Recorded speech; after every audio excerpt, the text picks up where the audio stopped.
ng'omukulembeze w'eggwanga Robert Kyagulanyi Ssentamu awumbawumba okumalako olugendo lwe olwamutwala mu Amerika okubaako emirimu emitongole gye yali agenze okusooka okukwasaganya mu bitundu ebyeyo okusisinkanamu bannayuganda n'okwongera okuddamu okubasomesa ku buvunaanyizibwa bwabwe bwe bateekeddwa okukola nga bannayuganda butya bwe bateekeddwa okwenyigira mu byobufuzi by'e Uganda baleme okwemalira mu Amerika balowooze nti olw'okuba bagenda eyo ebiwuka tebibakwatako.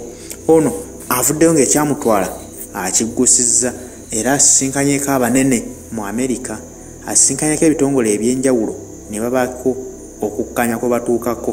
Mu kukkanya okutuukiddwako era ebiseera ebisinga tukimanyi bulungi nti ono ensonga enkulu si yakusaba byakulwanyisa nti alwane ne Mwami Museveni, wabula esinga omuluma nti agezaako nnyo okulaba nga Abamerika bano be babadde basinga okuwaga Mwami Museveni, ng'agezaako okubabuulira butya bwakozesa ensimbi ezo ezimuweebwa abantu abo nti ekifo ky'okuzikozesa okukulaakulanya eggwanga Uganda ate azikozesa kulwanyisa bannayuganda abo abamuvuganya.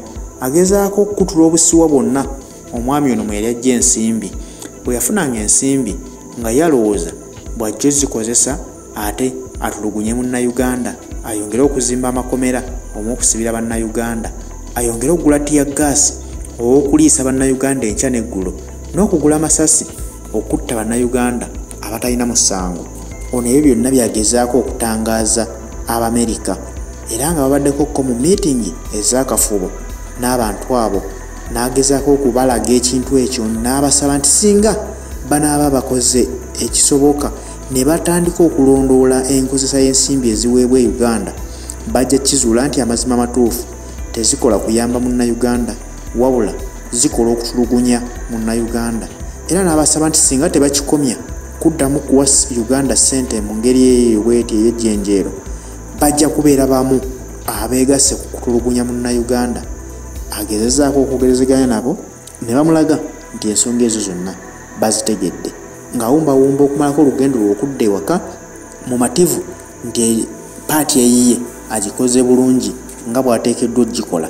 Kati kisigalidde eri bo bayogedde nabo bekikwatako okuteeka ebyogeddwako mu nkola. Tusabe bino ebyogeddwako abantu bano babiteeke mu nkola era basooke batunule mu nsonga ezo zayogeddeko nabo, balondoleko ku ssente eziweebwa gavumenti ya Uganda bakakase nti ddala ekituufu zikola ekyo kye ziteekeddwa okukola.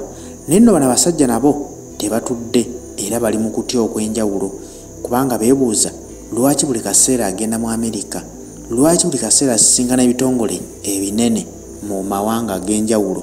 Baba boogera ku ki? Lwaki okuva yatandika okulumba ebitongole ebyo, lwaki Uganda obuyambi bwesaze? Amawanga agasinga gakitegeererawo. Okuva olwo gabadde tegakyamuwa ssente za jjenjeero, nga bw'aba asabye obuyambi bwonna basooka kwekenneenya nnyo. Kituufu Uganda yeetaaga okuyambibwa mu nsonga eno oba eri, abasobodde okulabuka ne bagaana zimuwa. Kyofula nti mu kaseera kano waliwo okweraliikirira kungi nti eggwanga Uganda terina ssente era amagye wenjogerera tegakyasasulwa bulungi, naye ng'esigagana okusasulwa kyekyaki nti ssente zamuweebwanga kwera atola n'asasula amagye, ezisigalawo n'azikozesaamu ebibye ng'omuntu.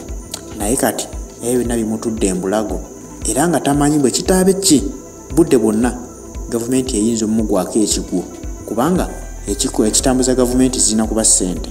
Naye bw'obanga bannayuganda biwandijjengamu emisolo, kubanga n'eggwanga ebiseera ebisinga amawanga agamu gasobola okwesolozaamu ensimbi ezitambuza emirimu gyago, naye ssente eziva misolo gy'eggwanga Uganda baasalawo okuzeegabanya nga famire. Buli famire memba alinako waakwata nti eziva wano zigenda wa gundi, eziva wano za gundi, eziva wano za gundi.